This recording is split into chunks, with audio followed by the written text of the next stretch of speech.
تو وہ اپنی آنکھوں سے جنات کو، فرشتوں کو، عالم اعراف، برزخ، حشر و نشر، جنت و دوزخ اور ساتوں آسمان کو دیکھ سکتا ہے۔ اسی طرح جب کوئی انسان اپنی روح آدم سے واقف ہو جاتا ہے تو وہ ملائے اعلیٰ کو، بیت المعمور کے مقامات کو اور اللہ کی تجلیات کو دیکھ لیتا ہے۔ عالمین کے تین رخ ہیں، ایک رخ نورانی عالم ہے، دوسرا رخ روشنی کا عالم ہے اور تیسرا رخ تخلیق کا عالم ہے۔ اور ان تینوں رخوں کی اصل ضمانت ہے۔ ضمانت سے مراد وہ راستہ ہے جس راستے پر ساری کائنات رواں دواں ہے، یعنی کائنات کی رسالت ضمانت ہے۔ نور کی دنیا میں داخل ہونے کے بعد جب ہم اس راستے پر تفکر کرتے ہیں جس راستے پر نور کی دنیا رواں دواں ہے تو اللہ کی مشیت کا انکشاف ہو جاتا ہے۔ جب کوئی بندہ اللہ کی مشیت میں داخل ہو کر یہ تلاش کرتا ہے کہ مشیت کی ضمانت کی بنیاد کیا ہے تو اس کے اوپر اللہ کی ذات کا انکشاف ہو جاتا ہے۔ عالم نسمہ، عالم تخلیق یا روح حوانی کا عارف ورود میں، مراقبے میں، کشف میں، الہام میں اس بات کی سیر کرتا ہے اور اس بات کا یقین کر لیتا ہے کہ روح حیوانی مکانیت میں بند ایک رخ ہے اور انسان پابند اور سے مقید ہے۔ روح حیوانی سے نکل کر جب انسان روح انسانی میں داخل ہوتا ہے اس کے اندر روح انسانی کی آنکھ کھل جاتی ہے تو وہ دیکھتا ہے، تو وہ دیکھ لیتا ہے، سن لیتا ہے، محسوس کر لیتا ہے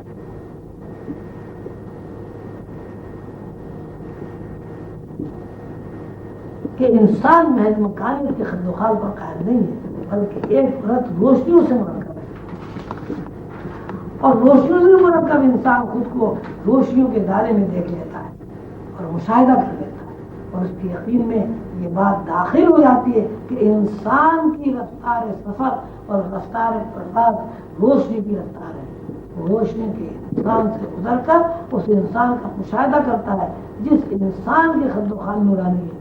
مشاہدے میں اللہ کی مشیت اور اللہ کی ذات آ جاتی ہے اور یہ انسان کی معراج ہے۔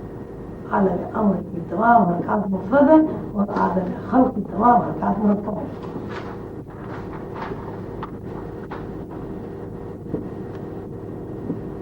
یہ ساری کائنات کشش اور گریز دو رخوں پر قائم ہے۔ کشش اور گریز میں ایک رخ میں رنگینی ہے اور دوسرا رخ بے رنگ ہے۔ عالم امر کا جب ہم تذکرہ کرتے ہیں تو ہماری مراد کائنات کا وہ دور ہے جہاں اللہ نے کائنات کی تخلیق کی اور تخلیق کے بعد کائنات کو نظر بخشی۔ کائنات تخلیق ہونے کے بعد جس حال میں موجود تھی وہ عالم گوناگون بے خبری کا عالم تھا۔ اللہ نے جب گوناگون کی حالت اور بے خبری کی صورت کو ختم کرنا چاہا تو کائنات کو مخاطب کیا، جیسے کائنات کی سماعت یا کائنات کی تخلیق سے اللہ تعالیٰ کی آواز ٹکرائی، کائنات میں سماعت کی حس پیدا ہو گئی، یعنی اللہ کے سننے کا بس کائنات میں جو موجود تھا وہ متحرک ہو گیا۔ سماعت میں حرکت پیدا ہونے کے بعد کائنات میں کسی طرح متوجہ ہونے کی صفت متحرک ہو گئی، جیسے ہی متحرک ہونے کی صفت میں حرکت واقع ہوئی کائنات آواز دینے کی طرف یا آواز دینے والی ہستی کی طرف متوجہ ہوئی تو نگاہ ہو گئی۔ سور کے زمین میں اولیاء اللہ نے اور روحانی استادوں یا ماہرین روحانیات نے 6 حرکات متعین کیے ہیں اور ان 6 حرکتوں کا الگ الگ نام ہے۔ ان 6 حرکتوں کو تصوف کی اصطلاح میں 6 لطیفے کہا جاتا ہے۔ یہ 6 لطیفے اس طرح ہیں: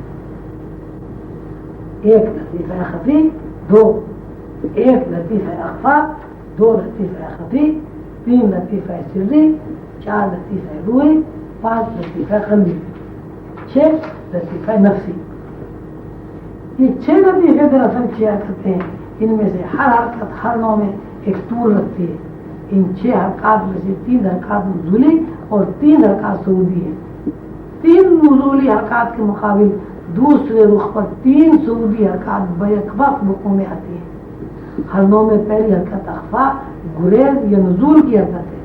گریز اور کشش کا بیان پہلے بہت تفصیل کے ساتھ بیان کیا جا چکا ہے۔ ہم لوگ پڑھ چکے ہیں کہ حرکت عمق سے سطح کی طرف یعنی بلندی یا صعود سے نزول کی طرف بڑھتی ہے۔ یہ حرکت اپنا معین طول، وقفہ یا راستہ طے کرنے کے بعد جس سطح پر پہنچتی ہے تصوف میں اس کا نام سر ہے، یعنی ہر نو میں پہلی حرکت اخفا ہے. اخفا امق سے سطح کی طرف ابھرنے کا ایک عمل ہے. اخفا یا نزول کی حالت جب اپنا معین وقفہ طے کرنے کے بعد ایک سطح پر پہنچتی ہے، جس سطح پر پہنچ کر رک جاتی ہے اس کا نام سر ہے. یہ حرکت جب تک اخفا میں رہتی ہے بے رنگ رہتی ہے. یہ حرکت امق میں پہنچتی ہے تو اس میں رنگ پیدا ہو جاتا ہے، یعنی اخفا بے رنگ ہے اور سر یک رنگ حرکت ہے. اخفا کی بے رنگی یا اخفا کی حرکت تمام موجودات کی اصل ہے. اس بات کو اس طرح بھی کہا جا سکتا ہے کہ اخفا کی بے رنگی تمام رنگوں کی اصل ہے، اور اخفا کی بے رنگی سر میں پہنچنے کے بعد یک رنگ ہو جاتی ہے، یعنی اس میں رنگ پیدا ہو جاتا ہے. سر کی یک رنگی اپنے اندر تمام رنگوں کو سمیٹے ہوئے سر کے بعد یہ حرکت ایک طول اور طے کرتی ہے. ایسی یہ طول معین مقدار طے ہوتی ہے. یک رنگی کے اندر جس قدر رنگ تھے سب بکھر جاتے ہیں. ان حدود میں یہ رنگ منتشر ہوتے ہیں. ان حدود کا ایک رخ قلب یا تصور ہے، دوسرا رخ نفس یا احساس ہے. تصور نفس اور احساس کے رنگوں کے مجموعے کا نام مظہر یا جسم ہے. یہ قانون صرف نوع انسانی کے لیے مخصوص نہیں ہے، یہ قانون ہر نوع کے لیے جاری و ساری ہے. وہ نوع انسانی کو ہو یا وہ اس نوع کا تعلق یا اس نوع کا تعلق فرشتوں جنات سے ہو، یا کسی سیارے کی کوئی بھی نوع جہاں سے حرکت شروع ہوتی ہے، یعنی حرکت میں بے رنگی ہوتی ہے یا یک رنگی ہوتی ہے. جہاں حرکت میں یک رنگی ہو یا حرکت میں بے رنگی ہوتی ہے وہ زماں ہے. لیکن جب یہ یک رنگی حرکت بہت سارے رنگوں میں بکھر جاتی ہے تو اس کو شعور کہتے ہیں، یعنی مکان کہتے ہیں. ہوتا یہ ہے کہ جب لاشعور یعنی زماں سطح پر ہوتا ہے تو مکان امق میں ہوتا ہے، لیکن مظہر کی حدود میں قدم رکھنے کے بعد زماں امق میں چلا جاتا ہے اور مکان سطح پر آ جاتا ہے. اخفا سے مظہر کی طرف جو حرکت واقع ہوتی ہے وہ نزولی حرکت ہے، لیکن جب مکان سطح پر آ جاتا ہے تو حرکت صعودی ہو جاتی ہے. یہ حرکت لطیف راستی سے روح کی طرف صعود کرتی ہے اور روح سے خفی کی طرف. نزولی حالت میں اخفا لوح محفوظ ہے. صرف عالم تمثال ہے. لطیف قلبی اور لطیف نفسی کا مجموعہ عالم ناسوت عالم تخلیق یا جسم ہے. لطیف روحی صعودی اور نزولی حرکت کے درمیان ایک پردہ ہے یا ایک عالم ہے. اس عالم کو مذہب کی زبان میں آراف یا برزخ کہتے ہیں. نزول سے زمین پر آنے سے پہلے جس عالم یا جس پردے پر قیام ہوتا ہے وہ پردہ لطیف روح ہے، اس کو برزخ بھی کہتے ہیں. مظہر کے بعد جب صعودی حرکت شروع ہوتی ہے تو بیچ میں ایک عالم آتا ہے، یہ لطیف روح ہے. مذہب کی زبان میں اس کو آراف کہتے ہیں. لطیف خفی کی تعبیر مفہوم ہے، یعنی انسان جو کچھ کرتا ہے اس کے اعمال کا ریکارڈ یا اس کی تمام زندگی کی حرکات و سکانات کی دستاویزی فلم ہے. یہ فلم ہی دراصل حشر و نشر کی منزل ہے. یہ سب انسانی زندگی کے 7 قدم ہوئے. ان 7 قدموں میں ہر قدم ایک عمر یا شعور ہے، اور 7 قدم یا 7 عمروں میں انسان نزول و صعود کی حرکات پوری کرتا ہے. ان 7 عمروں کے 2 مجموعے نام ہیں، ایک عالم رنگ یا عالم ناسوت یا موجودہ دنیا ہے، دوسرا حشر و نشر. ان دونوں منزلوں کے درمیان 2 مرحلے اور پڑتے ہیں. لوح محفوظ اور عالم ناسوت کا درمیانی مرحلہ عالم مثال کہلاتا ہے. عالم ناسوت اور حشر و نشر کا درمیانی مرحلہ عالم برزخ اور عالم اعراف کہلاتا ہے. یہ مرحلہ یعنی حشر و نشر کا مرحلہ صعودی حرکت میں پیش آتا ہے.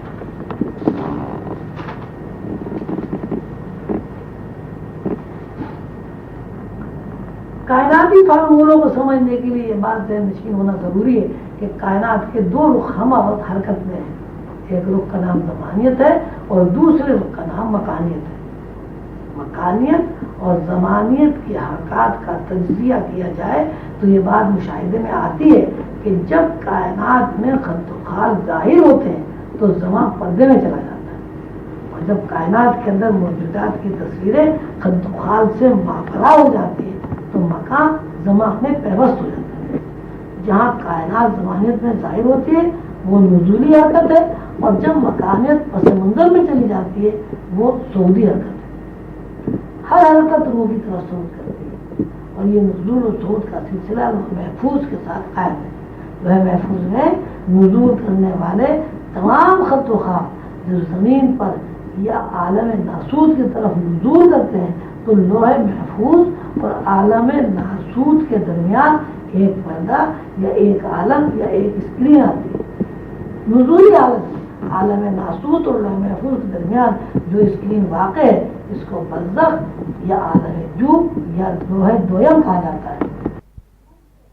جب عالم ناسوت میں خط و خال کے ساتھ مظہر بنتی ہیں اور یہ مظاہرات صعود کرتے ہیں تو لوح محفوظ اور عالم ناسوت کے درمیان ایک پردہ یا اسکرین واقع ہے۔ اس پردے کو آراف کے نام سے جانا جاتا ہے۔ لوح محفوظ سے عالم ناسوت تک آنے میں اور عالم ناسوت سے لوح محفوظ تک واپس پلٹنے میں جو مراحل پیش آتے ہیں ان مراحل کی تعداد 7 ہے۔ ان 7 مراحل کو 2 ناموں سے تصوف میں روشناس کرایا جاتا ہے، ایک عالم رنگ یا عالم ناسوت یعنی مکانیت کے ساتھ موجودہ دنیا، اور دوسرا عالم حشر و نشر۔ عالم رنگ یا عالم ناسوت یا حشر و نشر کے درمیان 2 مرحلے پڑتے ہیں۔ لوح محفوظ اور عالم ناسوت کا درمیانی مرحلہ عالم مثال کہلاتا ہے۔ عالم مثال اور عالم ناسوت کا درمیانی عالم برزخ یا آراف کہلاتا ہے۔ عالم مثال کا مرحلہ نزولی حرکت ہے اور عالم برزخ یا عالم آراف کا مرحلہ صعودی حرکت ہے۔ ابھی ہم نے بتایا ہے کہ عالم لوح محفوظ سے عالم ناسوت کے درمیانی مرحلے کو برزخ کہتے ہیں، اور عالم ناسوت سے لوح محفوظ تک منتقل ہونے میں جو مرحلہ پڑتا ہے اسے آراف کہتے ہیں۔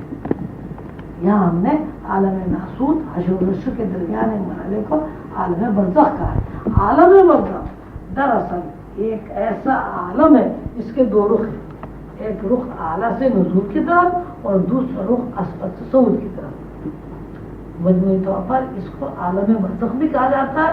نزولی اور صعودی حرکات میں 2 مرحلے واقع ہوتے ہیں، ایک مرحلے کو علم قلم کہا جاتا ہے اور دوسرے مرحلے کو لوح یعنی لوح محفوظ کہا جاتا ہے۔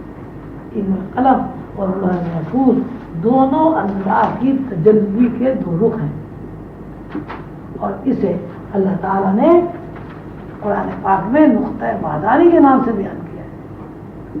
اللہ تعالیٰ فرماتے ہیں وہ ذات جس نے تم کو تخلیق کیا نفس واحدہ سے، نفس واحدہ کے بھی 2 رخ ہیں، ایک رخ اللہ کے ساتھ وابستہ ہے، نقطہ وحدانی کا وہ رخ جو اللہ کے ساتھ وابستہ ہے اس کو علم قلم کہا جاتا ہے۔ یہ رخ تجلی ذات بھی کہلاتا ہے، اور عام اصطلاح میں برائے بے رنگ یا برائے لاشعور کہہ سکتے ہیں۔ قلم اور لوح کے 23 شعبے ہیں۔ مرشد کریم قلندر بابا نے ان 23 شعبوں کا تذکرہ نہیں کیا، البتہ علم قلم کا تذکرہ کرتے ہوئے فرماتے ہیں کہ یہ شعبہ لاشعور کے اس نقطے سے متعلق ہے جس کی ایک سطح حافظہ دوسری سطح فکر ہے۔ حافظہ اور فکر کی دونوں سطحیں ایک ہی حرکت کے 2 رخ ہیں، ایک رخ حافظے کی سطح اور دوسرا رخ فکر کی سطح۔ حافظے کی سطح کو خلائے نور کہا جاتا ہے۔ خلائے نور بسیط، عمیق اور محیط ہے۔ فکر کی سطح محض نور ہے جو خلائے نور سے نور کی طرف یعنی لامحدودیت سے محدودیت کی طرف نزول کرتی ہے۔ یہ بہت عمیق اور گہری بات ہے جو بظاہر بہت آسان الفاظ میں بیان کی گئی۔ اب ہم نور، خلائے نور، حافظہ اور فکر کی مشاہداتی صورتحال بیان کرتے ہیں۔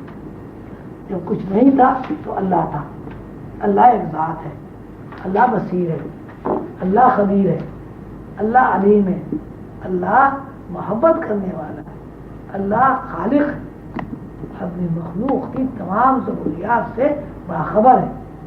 اللہ تعالیٰ ذہن بھی رکھتے ہیں۔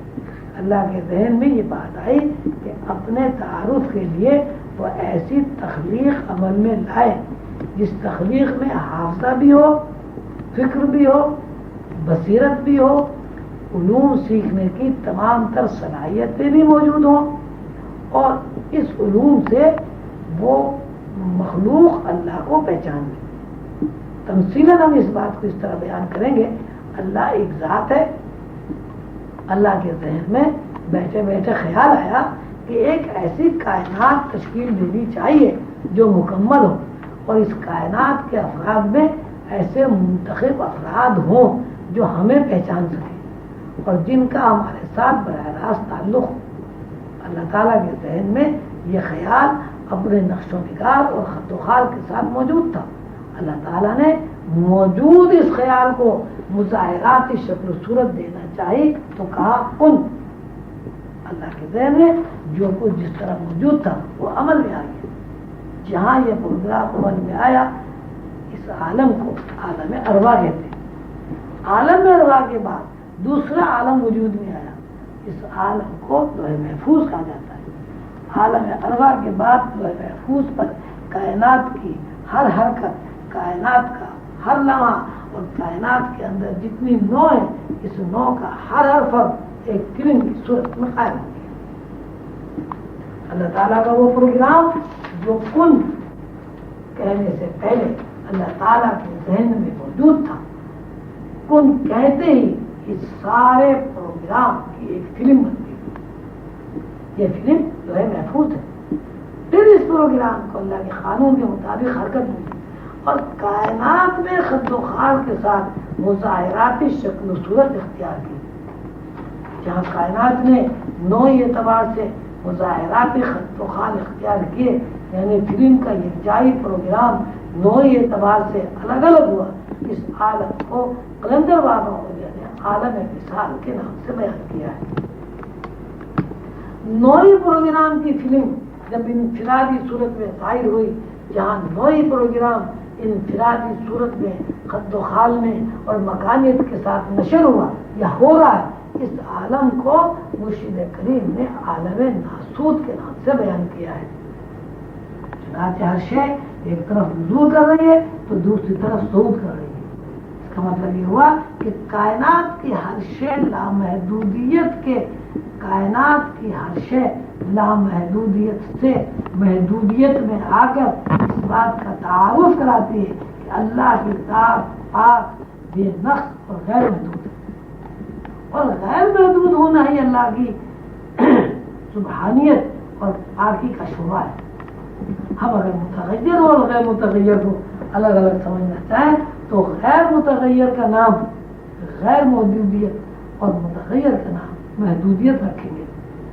جب شے میں تغیر پیدا ہوتا ہے تو پہلے حدود کا قیام عمل میں آتا ہے، یعنی حد بندی کے بغیر کوئی شے تغیر کا مظاہرہ نہیں کر سکتا۔ جب تک کسی شے میں حدود کا تعین موجود نہ ہو، حرکت باقی نہیں ہوتی، اور مخلوق ہمیشہ محدود ہوتی ہے اور خالق تغیر سے پاک ہے۔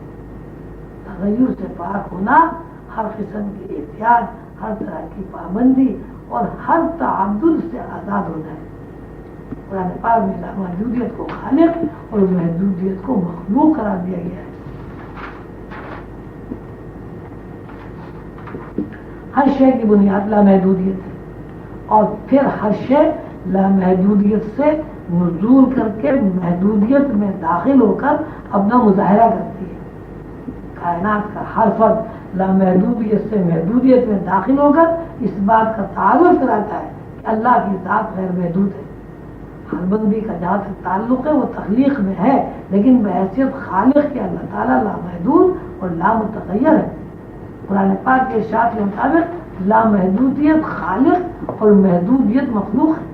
مخلوق یا محدودیت دراصل کائنات ہے اور کائنات کے اداروں پر مشتمل ہے۔ ہم جب محدودیت سے یعنی نزولی حالت سے صعودی حالت میں داخل ہوتے ہیں تو اس کا تذکرہ اس طرح کریں گے۔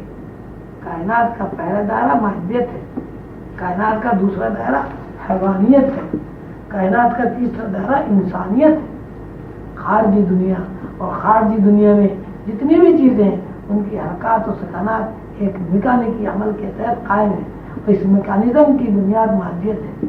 مادیت جس میکانزم پر قائم ہے، اس میکانزم کے نتیجے میں جمادات نباتات بنتے ہیں، دوسرے محدود دائرے سے حیوانات پھر انسان کی تعمیر کا آغاز ہوتا ہے. کائنات کے یہ 3 دائرے، معین دائرے، محدود دائرے، خارج یا مظاہر کہلاتے ہیں. یہ 3 دائرے نزول سے صعود اور صعود سے نزول میں جس طرح متحرک ہے، ہر دائرہ تحلیل ہوگا جس طرح دوسرا دائرہ بن رہا ہے. اس کی طرزیں اور فارمولے ہماری نگاہ سے مخفی ہیں. 3 دائروں میں ایک دوسرے دائرے میں تحلیل ہونا دراصل اللہ کی زبردست حکمت ہے. یہ بات کسی جب کچھ نہیں تھا تو اللہ تھا. اللہ کے ذہن میں کائنات کے متعلق پروگرام تھا. اللہ نے اس پروگرام کو خد و خال شکل و صورت کے ساتھ متحرک کرنا چاہا تو فرمایا کن. یہ کائنات کے 3 دائرے اور ان 3 دائروں کے تخلیق ہونے میں مخفی طرز نقطہ میدانی سے عمل میں آتے ہیں. نقطہ میدانی کا ذہن اللہ کا وہ ارادہ ہے جو کن کے فرمانے سے پہلے ظہور میں آیا. اس بات کی تشریح اس طرح کی جائے گی، نقطہ میدانی اللہ کا ارادہ یا اللہ محدودیت کا ارادہ جب متحرک ہوتا ہے تو خلائے نور کو نور کی شکل میں ظاہر کرتا ہے. اللہ کا ارادہ جس نے کن کہہ کر کائنات تشکیل کی کسی سبب کی احتیاج نہیں رکھتا، کیونکہ اللہ تعالیٰ خود خالق ہے. انہیں بحیثیت خالق کے کسی سبب یا وسیلے کی احتیاج نہیں ہے. خلائے نور میں وسائل و اسباب موجود نہ ہونے کے باوجود اللہ نے جب کن فرمایا تو کن کہتے ہیں خلائے نور میں شکلیں اور صورتیں وجود میں آ گئی. اس حقیقت سے یہ بات منکشف ہوئی کہ خلائے نور اور خالق کا ارادہ ایک ہی حقیقت ہے اور یہی حقیقت کائنات کی تعمیر کی بنیاد ہے.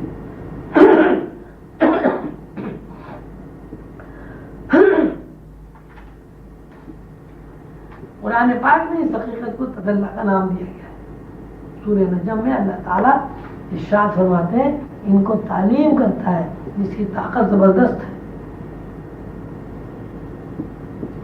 اصل صورت پر نمودار ہوا جب وہ افق اعلیٰ پر تھا، نزدیک آیا اور پھر اور نزدیک آیا، جھکا 2 کمانوں کے برابر فاصلہ رہ گیا بلکہ کم.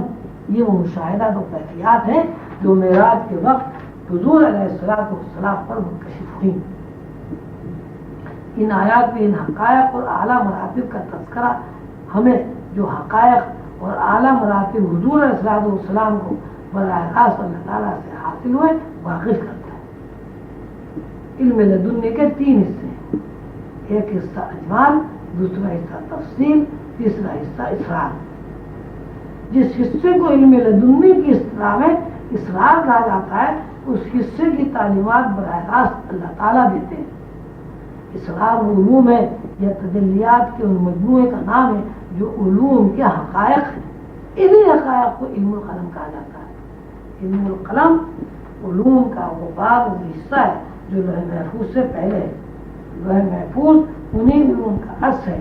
یہ علوم لوح محفوظ کے احکامات پر اولویت رکھتے ہیں. علم قلم جاننے والا کوئی بندہ جب احکامات صادر کرتا ہے وہ تمام احکامات لوح محفوظ پر نقش ہو جاتے ہیں اور لوح محفوظ کے نقوش بھی دراصل نزول کر کے کائنات بنتے ہیں اور کائنات کے خد و خال میں ظاہر ہوتے ہیں. ایسے بندے جو علم قلم جانتے ہیں اللہ تعالیٰ کے براہ راست شاگرد ہوتے ہیں. یعنی ان بندوں کو خود اللہ تعالیٰ علوم پڑھاتے ہیں اور سکھاتے ہیں. اس بات کو سیدنا حضور صلی اللہ علیہ وسلم نے اپنی دعا میں بہت تفصیل سے بیان فرمایا ہے. حضور علیہ السلام کی ایک دعا ہے، یا اللہ میں تجھے ان ناموں کا واسطہ دیتا ہوں جن کو تو نے مجھ پر ظاہر کیا یا مجھ سے پہلو پر ظاہر کیا. یا اللہ اور میں تجھے ان ناموں کا واسطہ دیتا ہوں جن کو تو نے اپنے علم میں اپنے لیے محفوظ رکھا اور میں تجھے تیرے ان ناموں کا واسطہ دیتا ہوں جو تو نے میرے بعد کسی پر ظاہر کرے گا.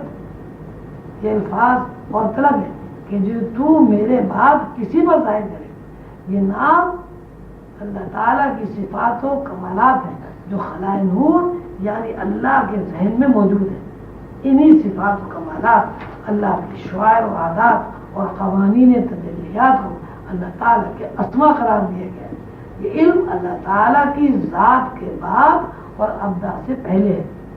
اللہ تعالیٰ کے اس مرتبے کی معرفت بغیر وسائل و اسباب کے تخلیق و تخمین کی صلاحیت عطا کرتی ہے۔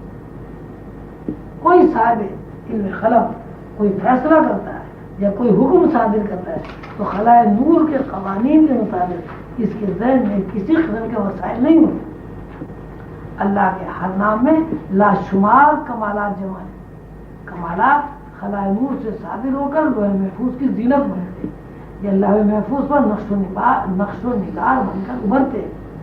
یہ لوح محفوظ کے نقش و نگار لوح محفوظ سے نزول کر کے عالم خلق میں ظاہر ہوتے ہیں۔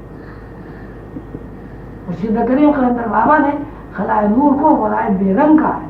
خلائے نور یہ ورائے رنگ سے نفی یا عدم مراد نہیں ہے، بلکہ عدم نور مراد ہے، یعنی وہ عدم نور جو قانون نورانیت کا مجموعہ ہے۔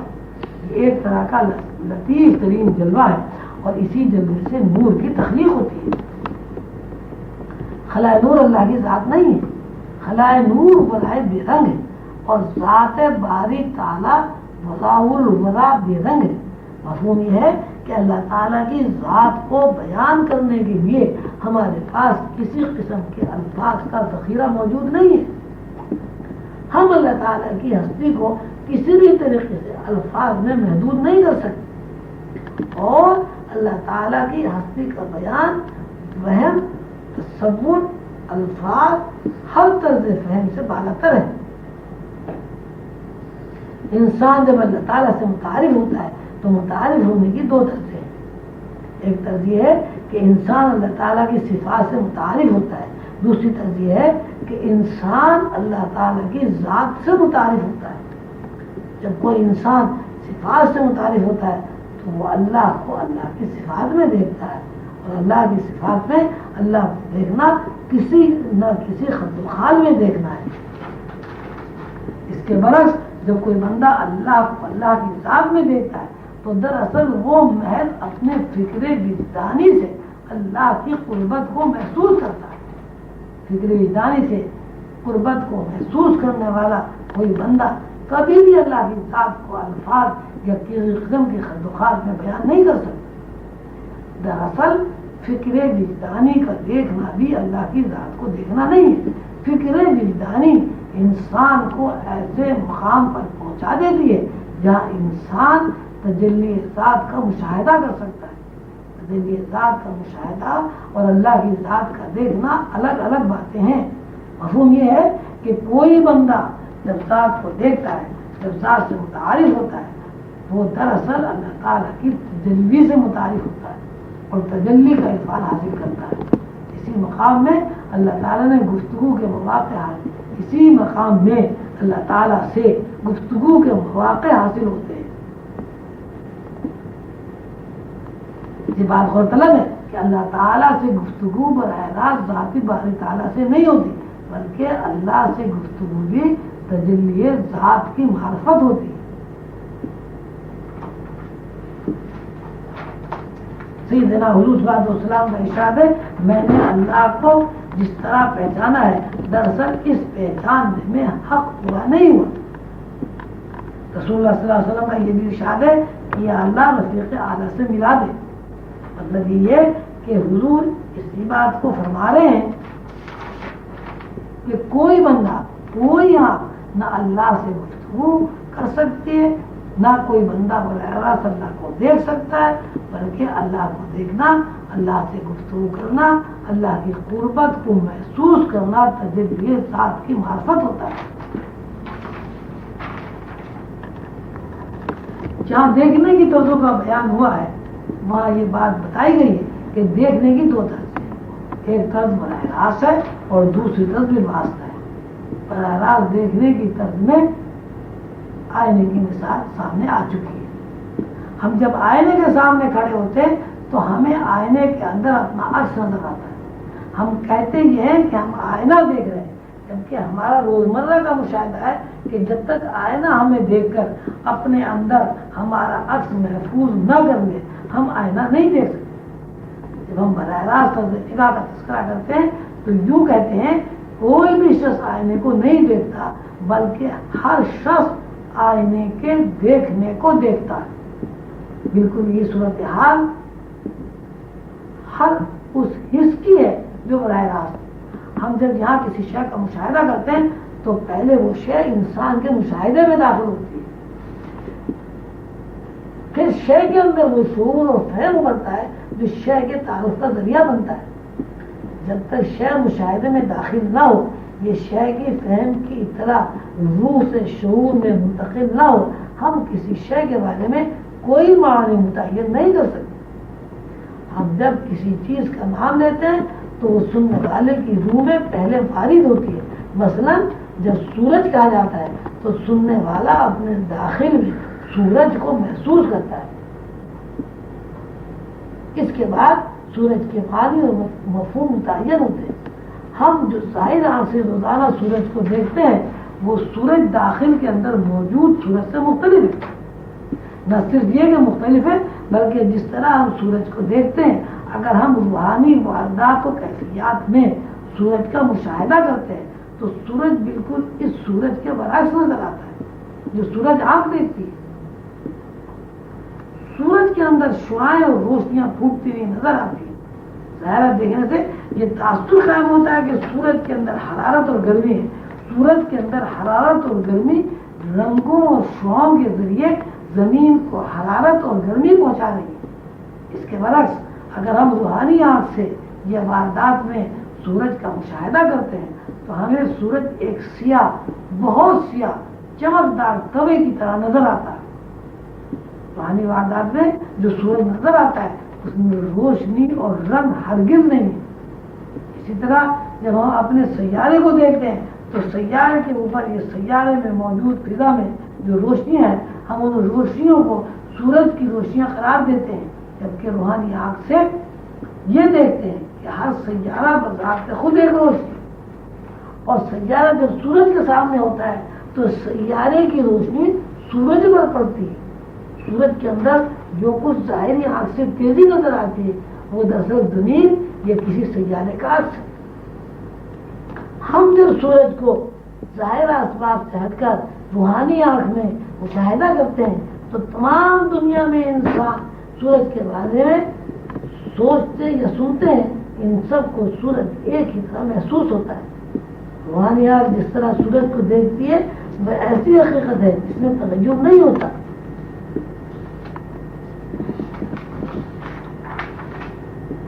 روحانی دنیا میں بسنے والا ہر انسان سورج کو ایک ہی طرح مشاہدہ کرتا ہے، اور یہ ایسی حقیقت ہے جس میں کبھی بھی تخیل واقع نہیں ہوتا. یہ صورتحال اس وقت پیش آتی ہے جب ہم ایسی چیز کا نام سنتے ہیں جس کو ہم نے کبھی نہیں دیکھا. نام سننے کے بعد اس اندیکھی شے کا کوئی نہ کوئی تصور سے ہم پر ضرور ابھرتا ہے. مرشد کریم قلندر بابا فرماتے ہیں کہ خدا کو کسی نے نہیں دیکھا، لیکن جب وہ کوئی بندہ خدا کا نام سنتا ہے تو اس کے داخل میں ایک حقیقت ضرور وارد ہوتی ہے، ایسی حقیقت جس کو نظر انداز نہیں کیا جا سکتا. مثلا ایک آدمی خدا کے وجود سے انکار کرتا ہے، لیکن سوال یہ پیدا ہوتا ہے کہ انکار کس چیز کا کیا جا رہا ہے. مفہوم یہ ہوا کہ ایک حقیقت سابقہ ہے جو انسان کے اندر داخل ہوتی ہے اور شعور اس حقیقت کا دباؤ بھی محسوس کرتا ہے. اس حقیقت کے معانی مفہوم اگر ذہن یا شعور کے اوپر پوری طرح واقع نہیں ہوتے تو وہ انسان خدا کا انکار کر دیتا ہے. دراصل وہ کہنا یہ چاہتا ہے کہ جس خدا کا تذکرہ کیا جا رہا ہے اس خدا کو شعوری فہم تسلیم نہیں کرتے. بہرحال براہ راست دیکھنے طرز میں ایک ہی کائناتی نقطہ ہے جس کے اندر صرف کائنات ہی نہیں بلکہ برائے کائنات بھی موجود ہے. یہی محسوس نقطہ جہاں تک کائنات کا احاطہ کرتا ہے تصوف یا روحانیت میں جمع یا عین الیقین کی اصطلاح میں بیان کیا جاتا ہے. لیکن جب اس نقطے میں برائے کائنات بھی داخل ہو جاتا ہے تو اس کیفیت کو حق الیقین یا جمع الجمع کہا جاتا ہے.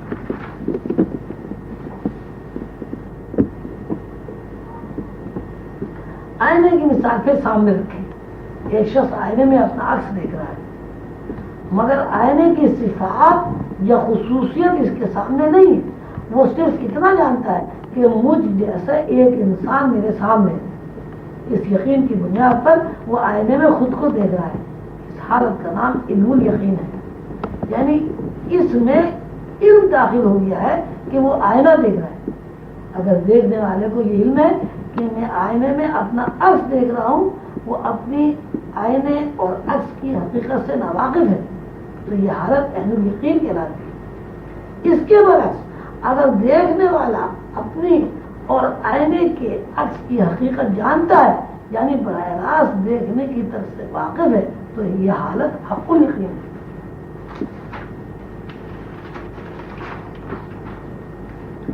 یہ ساری کائنات اور کائنات کا سارا پھیلاؤ اور اس پھیلاؤ میں نوعی انفرادی حالت دراصل اللہ تعالیٰ کا وہ یقین یا وہ ذہن ہے جس یقین یا ذہن کو اللہ نے کن کہہ کر پھیلایا ہے. کائنات ایک پروگرام ہے اس بات سے متعلق کہ اس پروگرام کی بانی مبانی ایک ہستی ہے، ایک ذات ہے. یہ ہستی یا ذات جس طرح چاہتی ہے، یہ جس طرح اس نے چاہ اس پروگرام کو پھیلا دیا، اور یہ پروگرام اس کی مرضی اور منشا کے مطابق جاری و ساری ہے. پروگرام کی جزئیات کی جب تفکر کیا جاتا ہے تو ایک ہی بات حقیقت بن کر سامنے آتی ہے. یہ پروگرام صرف نظر کے اوپر قائم ہے. نظر یا نگاہ میں مختلف زاویے ہیں. نظر کی ان زاویوں کو تصوف میں 3 اصطلاحوں سے بیان کیا گیا ہے: علم الیقین، عین الیقین، حق الیقین. علم الیقین کی تعریف یہ ہے کہ ایک شخص آئینے میں اپنا عکس دیکھ رہا ہے، مگر آئینے کی ہستی کو وہ نہیں جانتا. صرف آئینہ ہے اور آئینے میں اس کا عکس ہے. آئینے میں جب اپنا عکس دیکھتا ہے اور اس کے ذہن میں یہ بات ہوتی ہے کہ میرے علاوہ میرے سامنے مجھ جیسا ایک اور انسان ہے، یعنی وہ اپنی ظاہرہ وجود کا ایک عکس دیکھتا ہے. اس کو اس بات کا علم نہیں ہے کہ عکس کہاں ہے، لیکن جب وہ اپنا عکس دیکھتا ہے اسے یقین ہوتا ہے کہ مجھ جیسا انسان سامنے کھڑا ہے. تصوف میں اس حالت کو علم الیقین کہا جاتا ہے. دیکھنے والے کو یہ علم ہے کہ میں آئینے میں اپنا عکس دیکھ رہا ہوں. وہ خود کو بھی دیکھتا ہے اور اپنے عکس کو بھی دیکھتا ہے اور آئینے کو بھی دیکھتا ہے، لیکن وہ اپنی حقیقت سے واقف نہیں ہے اور نہ آئینے کی حقیقت سے واقف ہے. اسے اس بات کا علم ہے کہ آئینہ ہے، میں آئینے میں اپنا عکس دیکھ رہا ہوں. وہ اپنی آئینے کی اور عکس کی حقیقت سے ناواقف ہے، تو اس حالت کو عین الیقین کہا جاتا ہے. اگر دیکھنے والا ہی جانتا ہے کہ براہ راست یا بالواسطہ دیکھنا کیا ہے، تو یہ بھی جانتا ہے کہ وہ آئینے میں جو عکس دیکھ رہا ہے دراصل وہ آئینے کے دیکھنے کو دیکھ رہا ہے. وہ اس بات سے واقف ہے کہ جو کچھ نظر آ رہا ہے وہ باہر نہیں اندر ہے. یعنی اس آدمی کو آئینے نے دیکھا اور آدمی کے عکس کو اپنے اندر جذب کیا، اور آئینے نے اپنے اندر جو عکس جذب کیا اس کو دیکھا. جس طرح آئینے کے دیکھنے کو آدمی دیکھ رہا ہے، اسی طرح آئینے سے دریافت کیا جائے تو آئینہ براہ راست نظر سے واقفیت رکھتا ہے. آئینے کو انسان نے جذب کیا، آئینہ خود کو انسان کے دیکھنے کو دیکھ رہا ہے. انسان آئینے کے دیکھنے کو دیکھ رہا ہے. جو کچھ نظر آ رہا ہے اب نظروں کے سامنے متحرک ہے. قانون یہ ہے کہ ہر چیز اپنے اندر دوسری چیز کے عکس کو جذب کر رہی ہے اور جذب کر کے دوسرے کو دکھا رہی ہے. کائنات کے جتنے بھی افراد ہیں براہ راست طرز فکر میں دیکھتے ہیں تو یہ سمجھتے ہیں، اور ان کے مشاہدے میں یہ بات ہوتی ہے کہ ہر چیز خود کچھ نہیں کر رہی بلکہ کسی کے دیکھنے کو دیکھ رہی ہے. جب یہ صورتحال علمی اعتبار سے منکشف ہو جاتی ہے اور دیکھنے والا اپنی آئینے کی اور عکس کی حقیقت کو جان لیتا ہے، تصوف میں اسے حق الیقین کہا جاتا ہے. اس طرح قلندر بابا نے آئینے کی مثال دے کر علم الیقین، عین الیقین اور حق الیقین کی اصطلاحوں کو سمجھایا ہے. اسی طرح ساری کائنات ایک آئینہ ہے اور یہ آئینہ روشنی ہے. یعنی ہم جو کچھ دیکھتے ہیں ان مشاہدات میں روشنی آئینے کا قائم مقام ہے. شاہد اور مشہود کے درمیان آئینہ انسان کو دیکھ رہا ہے. اور یہی روشنی آئندہ کا کام دیتی ہے. ایک روشنی جو مختلف روپ بدل کر مختلف صورتوں میں ظاہر ہو گئی اور ہر صورت میں روشنی کسی دوسری صورت کو دیکھ لیتی ہے. یہ وجہ ہے کہ انسان کے اوپر موت وارد ہو جاتی ہے، باوجود اس کے جسم کے تمام حصے، آنکھیں، دماغ، دوسرے اعضاء میں کوئی تبدیلی نہیں ہوتی، لیکن مرنے کے بعد وہ کچھ نہیں دیکھ سکتا. ظاہر ہے کہ وہ روشنی جو آئینے کا کام دے رہی تھی، اس نے مادی جسم سے رشتہ منقطع کر دیا ہے. مرشد کریم قلندر بابا دیکھنے کے عمل کو 4 دائروں میں تقسیم کرتے ہیں. یہی 4 دائرے تصوف میں 4 بعد کہلاتے ہیں. بعد سے مراد دوری ہے، یعنی نظر کے زاویوں کی مختلف تبدیلی کا نام بعد ہے. ان 4 دائروں کا اصطلاحی نام نہر تصویر، نہر تدبیر، نہر تشہیر اور نہر تظہیر ہے. پہلا دائرہ یا پہلا بعد یا پہلی دوری جس کا نام تصویر ہے، اس کو روحانیت میں خلائے نور کہا جاتا ہے. لا مکان، سما، وقت سب اسی دائرے کے نام ہیں. یہی دائرہ تجلی ذات اللہ کا ذہن یہ کائنات کی بنیاد ہے. قرآن پاک میں خلائے نور کو تدلی کہا گیا ہے. سما، لا مکان اور وقت دراصل اللہ کا وہ ذہن ہے جس ذہن سے کائنات وجود میں آئی ہے. اللہ کے ذہن میں جس ارادے نے کن کہا، وہ ارادہ یا ذہن کی وہ حالت زمان یا وقت ہے. جس ارادے نے کن کہا وہ ارادہ یا ذہن وہ حالت زمان یا وقت ہے. وقت کے بارے میں رسول اللہ صلی اللہ علیہ وسلم نے فرمایا، وقت میں میرا اور اللہ کا ساتھ ہے. اللہ زمان ہے، راستہ ہے، لامکان ہے، وقت ہے اور میں مکانیت ہوں اور مسافر ہوں. اسی بات کو سیدنا حضور علیہ السلام نے دوسری طرح بھی بیان فرمایا ہے. فرماتے ہیں وقت کو برا نہ کہو، وقت اللہ ہے، یعنی زمان اللہ کا ذہن ہے. وقت لامکان، یہ زمان غیر متغیر دائرہ ہے. ایسا دائرہ جس میں کسی قسم کی تبدیلی واقع ہوئی ہے اور نہ تعطل واقع ہوتا ہے. یہ دائرہ دراصل ازل سے ابد کی حد ہے. اللہ تعالیٰ کا ارشاد کن اسی دائرے کا احاطہ کیا گیا. اس بات کو وضاحت کے ساتھ قرآن پاک میں اللہ نور السماوات والارض کی آیت کی تفصیل میں سمجھا جائے. جیسا کہ آپ حضرات کو بتایا گیا ہے اور پچھلے اسباق میں بھی کافی وضاحت کی گئی ہے کہ یہ ساری کائنات صرف نگاہ نظر ہے. جب تک روحوں کو یا کائنات کے افراد کو نظر منتقل نہیں ہوئی، اس وقت تک ساری کائنات عالم تحیر میں تھی. جب اللہ تعالیٰ نے فرمایا الستو بربکم، تو کائنات میں جتنی بھی ارواح تھیں اور ہیں، انہوں نے اس آواز کی طرف متوجہ ہو کر دیکھا. انہیں اللہ کا ادراک حاصل ہو گیا. ادراک دراصل وہ نظر ہے جو انسان کو، ساری کائنات کو ان کے بعد منتقل ہوئی. یہی وہ نظر ہے جسے پہلا بعد کہا جاتا ہے.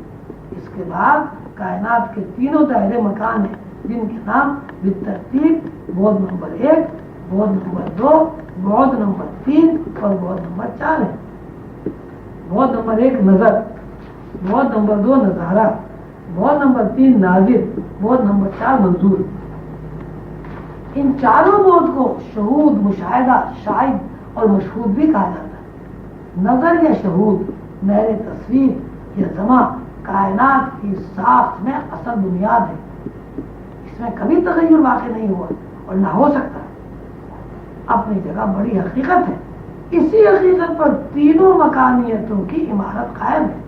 زمان یا لامکان، زمان یا لامکان راستہ ہے، اور باقی 3 بعد مکانیت یا مسافر ہے.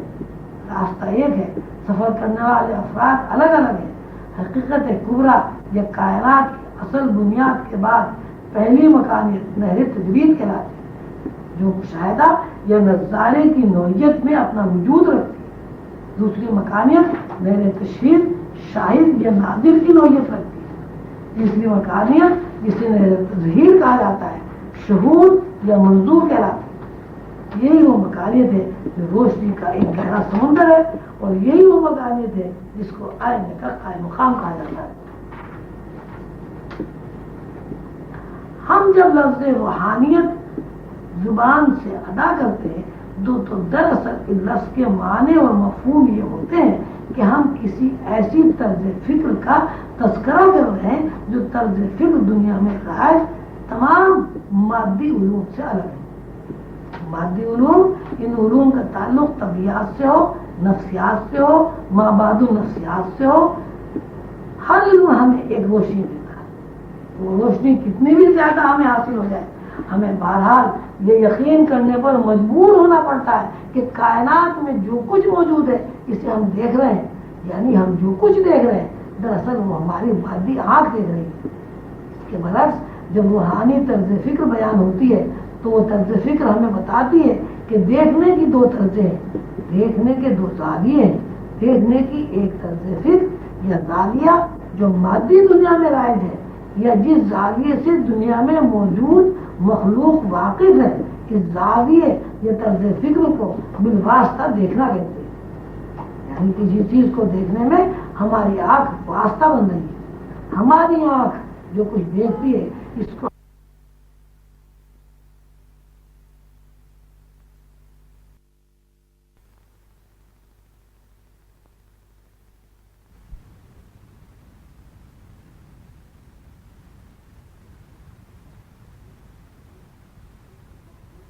ایک طرز فکر یا زاویہ جو مادی دنیا میں رائج ہے، یا جس زاویے سے دنیا میں موجود مخلوق واقف ہے، اس زاویے یا طرز فکر کو بالواسطہ دیکھنا کہتے ہیں۔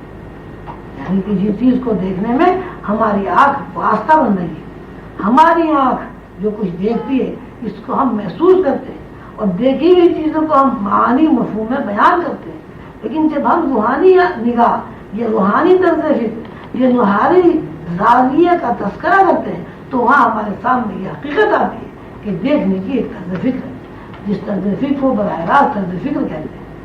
اور طرز یہ ہے کہ جب ہم پانی کو دیکھتے ہیں تو دراصل ہم پانی کو نہیں دیکھتے، پانی کے دیکھنے کو دیکھتے ہیں۔ یعنی پانی ہمیں دیکھتا ہے اور پانی اپنے دیکھنے کے زاویے کو ہمیں منتقل کر دیتا ہے، اور ہم پانی کے دیکھنے کو دیکھ لیتے ہیں۔ براہ راست نظر کو کائناتی شعور کہا جاتا ہے۔ کائناتی شعور، یہ کائناتی نظر جس مقام جس نقطے پر جلوہ گر ہوتی ہے وہ ایک ہی طرز رکھتی ہے۔ یہ بات ہمارے سامنے ہے۔ جس طرح ایک انسان پانی کو پانی دیکھتا ہے، اسی طرح انسان کے علاوہ تمام مخلوقات، چرندے، پرندے، درندے اور ہر مخلوق کا ہر فرد پانی کو پانی دیکھتا ہے۔ ایسا کبھی نہیں ہوا کہ انسان نے پانی کو پانی دیکھا اور شیر نے پانی کو دودھ دیکھا۔ براہ راست نظر کا یہ کردار کائنات کے ہر ذرے اور ہر نقطے میں یکساں طور پر برسر عمل ہے۔ مرشد کریم قلندر بابا اولیاء براہ راست طرز یا نگاہ کا تذکرہ فرماتے ہوئے لکھتے ہیں کہ جس طرح نوع انسان لوہے کو سخت محسوس کرتی ہے، اسی طرح چیونٹی سے ہاتھی تک کی مخلوق کا ہر فرد لوہے کو سخت محسوس کرتا ہے۔ یہ براہ راست طرز نگاہ تمام کائنات میں مشترک ہے، اور یہ کائنات میں مشترک اس لیے ہے کہ اصل بات یہ ہے کہ انسان لوہے کو نہیں دیکھتا، لوہا انسان کو دیکھتا ہے، اور انسان لوہے کے دیکھنے کو دیکھتا ہے۔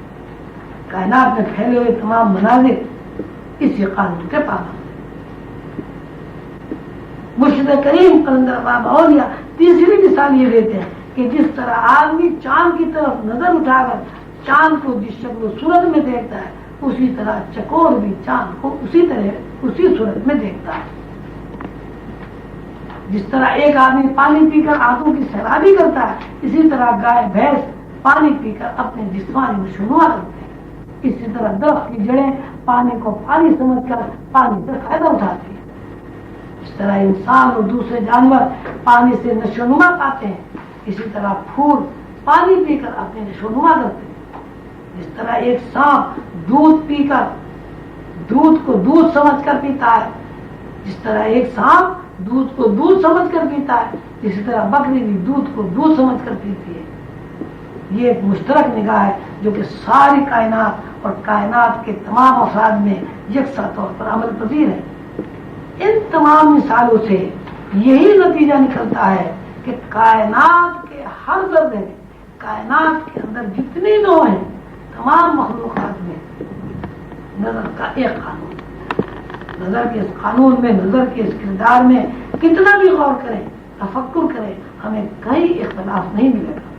اس لیے براہ راست طرز نگاہ اللہ کی وہ صفت ہے جس صفت پر کائنات کی نظر متحرک ہے۔ نظر کا یہ زاویہ، یہ نظر کا یہ قانون اور یہ طرز فکر ہر ذرے میں موجود ہونے کے باوجود غیر متغیر ہے۔ غیر متغیر اس حقیقت کو کہا جاتا ہے جس میں تبدیلی نہ ہو، کسی قسم کا تعطل واقع نہ ہو۔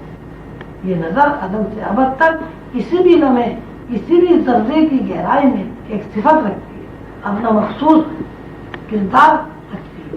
یہ وہ نظر کا مقام ہے جسے کائنات کی حقیقت یا شعور کا مرکزی نقطہ کہا جاتا ہے۔ قرآن پاک میں اللہ تعالیٰ نے ارشاد فرمایا کہ انسان کو علم سکھایا جو وہ نہیں جانتا تھا، یعنی اللہ نے انسان کے شعور میں، یہ انسان کے لاشعور میں علم پیوست کر دیا ہے۔ اللہ تعالیٰ نے انسان کو وہ علم سکھا دیا جس علم سے کائنات کی سرشت و جبلت واقف نہیں تھی۔ ہم یہ نہیں کہہ سکتے کہ جس طرح ہم یہ قانون بیان کر رہے ہیں یہ حقیقت سے واقف ہے۔ طرز نگاہ کے دو طریقے، انسان کے علاوہ انسان سے کوئی واقف نہیں۔ اگر انسان اس علم سے واقف نہیں ہے تو اس حقیقت سے واقف نہیں ہے کہ اللہ تعالیٰ نے قرآن پاک میں ارشاد فرمایا ہے، اور جس وقت کے درست کروں اور پھونکوں اس کے بیچ اپنی روح میں سے، بس گر پڑو واسطے اس کے سجدہ کرتے ہوئے۔ سورہ صاد آیت 72۔ پھونکوں اس کے بیچ اپنی روح میں سے، یہی وہ علم ہے جو علم اللہ تعالیٰ نے آدم کے علاوہ کائنات میں کسی مخلوق کو نہیں سکھایا۔ قرآن پاک میں اللہ تعالیٰ نے یہ بھی ارشاد فرمایا کہ میں نے آدم کو تمام اسماء کا، یعنی اپنی تمام صفات کا، یعنی براہ راست طرز فکر یا طرز نگاہ اور کائناتی شعور کا علم سکھا دیا۔ قرآن پاک کو ان آیات سے ہم، قرآن پاک کی ان آیات سے ہم اس نتیجے پر پہنچے ہیں کہ اس کے علاوہ کوئی نتیجہ مرتب نہیں ہوتا کہ کائنات کے اندر انسان کی ہستی وہ ہستی ہے جس ہستی کو اللہ تعالیٰ نے براہ راست طرز نگاہ کا علم سکھایا ہے۔ اللہ نے جب کن فرمایا تو اللہ کے ذہن میں موجود کائنات کا پروگرام، جس ترتیب، جس پروگرام کے ساتھ موجود تھا، وہ تخلیق پا گیا۔ جب یہ تخلیق سمجھ میں آئی تو پوری کائنات عالم حیرانی میں تھی۔ اس کو کوئی ادراک یا احساس نہیں تھا کہ وہ کون ہے، کہاں ہے، وہ کیوں ہے۔ اللہ تعالیٰ نے اس عالم تحیر سے کائنات کو باہر نکالتے ہوئے کائنات کو آواز دی، یعنی اللہ نے نور کو کائنات کے سامنے آ کر، اللہ تعالیٰ نے اس عالم تحیر سے کائنات کو باہر نکالتے ہوئے کائنات کو آواز دی، یعنی اللہ نے خود کو کائنات کے سامنے آ کر فرمایا میں تمہارا رب ہوں۔ کائنات نے جب آواز سنی تو اس ہستی کی طرف متوجہ ہوئی، اس ہستی نے اسے اپنی طرف متوجہ کیا تھا۔ کائنات نے جب دیکھا کہ اللہ تعالیٰ سامنے موجود ہے تو کائنات نے اللہ کو دیکھ کر، محسوس کر کے، سمجھ کر اس بات کا اقرار کیا کہ جی ہاں، ہم اقرار کرتے ہیں کہ آپ ہمارے رب ہیں۔ ہم جب براہ راست طرز نگاہ کا تذکرہ کرتے ہیں تو ہماری مراد کسی نقطے سے ہوتی ہے، یعنی اللہ نے کن کہنے کے بعد کائنات تخلیق کی تھی اور اللہ تعالیٰ خود اس کائنات کے سامنے آ گئے تھے، اور خود سامنے آنے کے بعد اللہ نے متوجہ کیا تھا کہ مجھے دیکھو۔ کائنات نے اللہ کو دیکھا، یعنی اللہ نے اپنے دیکھنے کو کائنات کو دکھایا اور کائنات نے اللہ کے دیکھنے کو دیکھا۔ کائنات کی ساخت اور اس ساخت میں مختلف مقداریں اور ان مقداروں سے ترتیب پا کر مختلف نوعیں، اور ہر نوع میں مخصوص خد و خال، مخصوص صفات، اور پھر ایک نوع سے دوسری نوع کا علمی صفاتی اشتراک، ہر نوع کے الگ الگ افراد اور افراد کا آپس میں رشتہ، ایک نوع کے افراد دوسرے نوع کے افراد سے باہمی رشتہ، لا محالہ ہر ذی عقل اور ذی فہم آدمی کو اس طرح متوجہ کرتا کہ ساری کائنات ایک کنبہ ہے اور اس کنبے کا کوئی سرپرست اعلیٰ ہے۔ کائنات میں کوئی بھی نوع ہو، کسی بھی نوع کا کوئی فرد ہو، وہ پوری کائنات سے اپنا رشتہ حرکتیں نہیں کر سکتا. وہ کائنات میں موجود نو یا اجرام سوامی کی حیثیت سے واقفیت رکھتا ہو یہ نہ رکھتا ہو، لیکن باہمی اور مخفی رشتہ ہر حال میں قائم ہے. کوئی ایک فرد سورج کی روشنی اور چاند کی چاندنی سے انکار نہیں کر سکتا. کوئی ایک فرد درخت کو درخت دیکھتا ہے، اسی طرح دوسری نو کے افراد بھی درخت کو درخت دیکھتے ہیں. لاحت القیاس تمام نو ایک دوسرے سے باہمی رشتہ رکھتی ہیں، پہچانتی ہیں، ایک دوسرے کے کام آ رہے ہیں. مثلا جب ہم پانی کی نو کا تذکرہ کرتے ہیں تو پانی کی نو دوسری تمام نوؤں کے جس طرح کام آ رہی ہے، اس سے ہم کسی بھی طرح انکار نہیں کر سکتے. کائنات میں ہر مخلوق اس بات کا شعور رکھتی ہے کہ پانی سے سیرابی حاصل ہوتی ہے. انسان کو پیاس لگتی ہے تو پانی پی کر پیاس بجھانے کا اسے شعور حاصل ہے. اس طرح انسان پانی پی کر پیاس بجھاتا ہے کہ پانی پینے سے انسان کے اندر سیرابی یا نشوونما ہوتی ہے. اسی طرح درختوں اور جانوروں میں بھی پانی پی کر پیاس بجھانے کا شعور ہے. ہوا ایک مشترک غذائی ضرورت اور زندہ رہنے کے لیے ضروری ہے. اس ضرورت سے ہر آدمی، ہر مخلوق، ہر درخت اور جانور واقف ہے.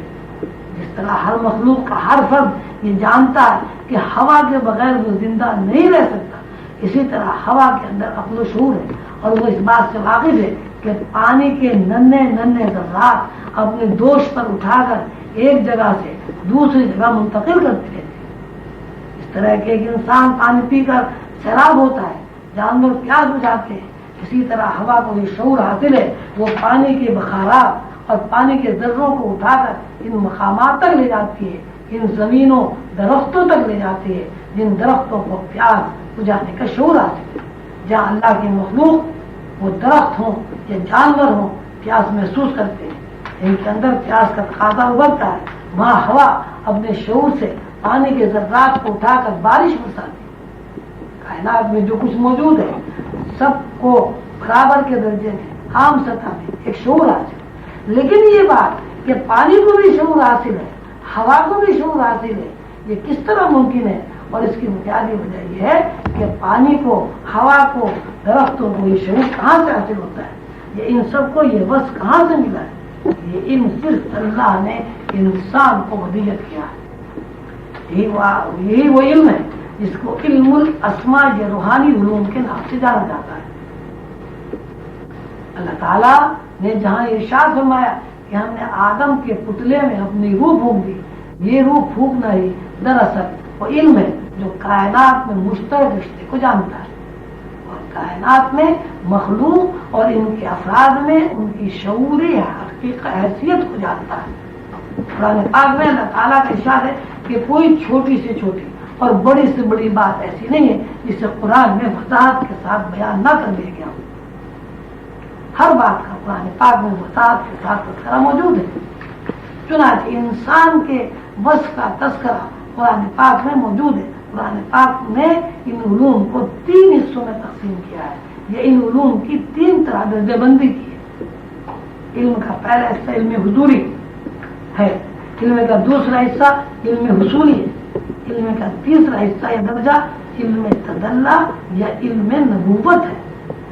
ہر بھی شخص جس کو کائنات میں کوئی بھی حیثیت حاصل ہے وہ یہ جانتا ہے کہ وہ کائنات کا ایک حصہ ہے، کائنات کا ایک فرد ہے.